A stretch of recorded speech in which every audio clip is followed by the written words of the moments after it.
Can you talk about the confusion between nice and kind? Because I think that plays into what you just talked about. And I think that can be a helpful bit of clarity. Yeah. So I got that from a friend a couple weeks ago. He's at a massive church up in Kentucky, and he's a good leader. He built a church before, so he's got all this great experience.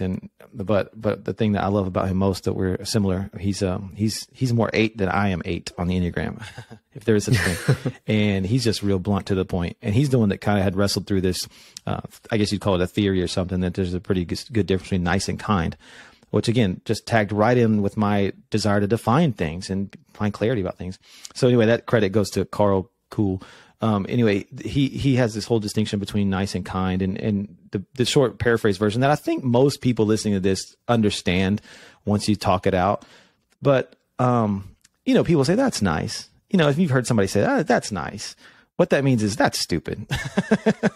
So people know that. I actually have a bad habit, and this, our buddy Brandon Petty, he calls me out on this sometimes too. When I say that's fine, he knows that I'm saying that's stupid. And so I'm like, hey, you can do that if you want. Hey, that's fine. And then he'll say, oh crap, that means we shouldn't do that.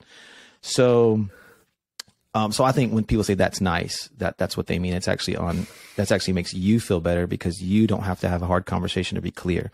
Kind, on the other hand, is very intentional and requires vulnerability, and it's about them. I'm going to make you better even if you don't feel good about it. And I like the distinction between nice and kind. And to your point, that's just one example of how we've taken a couple of words, we've interchanged them. But if we really get serious and do the hard work of defining those types of things, that we see that if we're saying something's nice, or if we're acting, quote, nice, or we think the goal is to be nice, we're actually robbing people of what they really need to be hearing.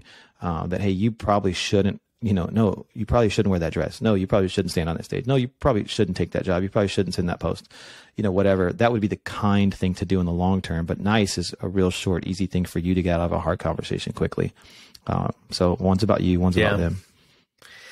I've heard it said, and I've taught this to worship leaders, that clarity is kindness.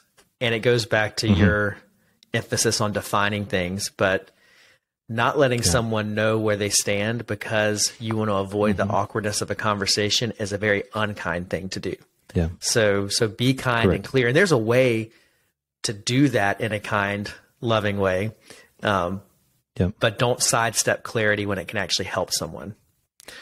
Sorry to interrupt you.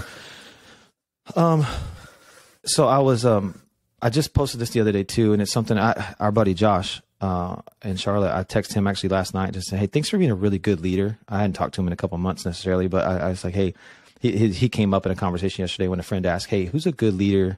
Give me some examples. And I mentioned him, but to the point of kindness and clarity, the thing I posted, I think yesterday or before, is like, I wish people would have told me certain things at 20 instead of 30. And Josh was that guy for me. So this is a real example of how, if I can encourage anybody out there, be kind, be clear. That's different than being rude. Okay. And there's tact and tone and all the other things. I get that. But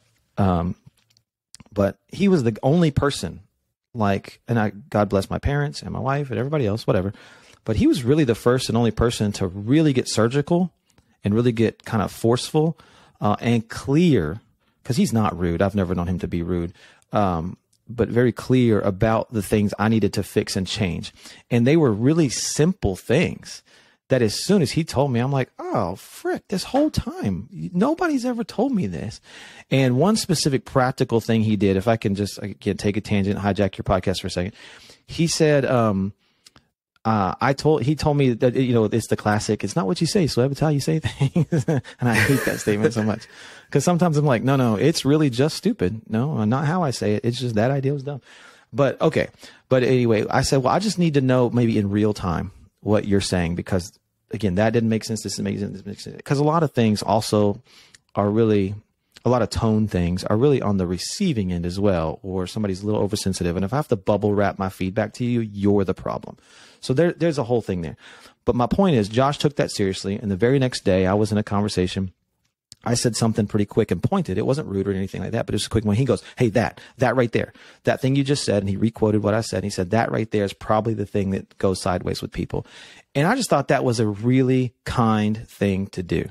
And it dramatically, and you wouldn't even know this, Wade, although you would have seen the fruit later from it. You just didn't know where it comes from. That really opened up some things for me over the next few years to insert into different meetings, to be able to pull some different strings that I otherwise probably wasn't going to pull. And it's because somebody was kind, or in today's politically correct culture, rude, but he was kind by being very clear about, hey, that, and specific, that thing right there. And he gave me a handle finally. And I thought, to your point of kindness is clarity, that was really, really helpful for me. I love that. Good job, Josh, if you're listening.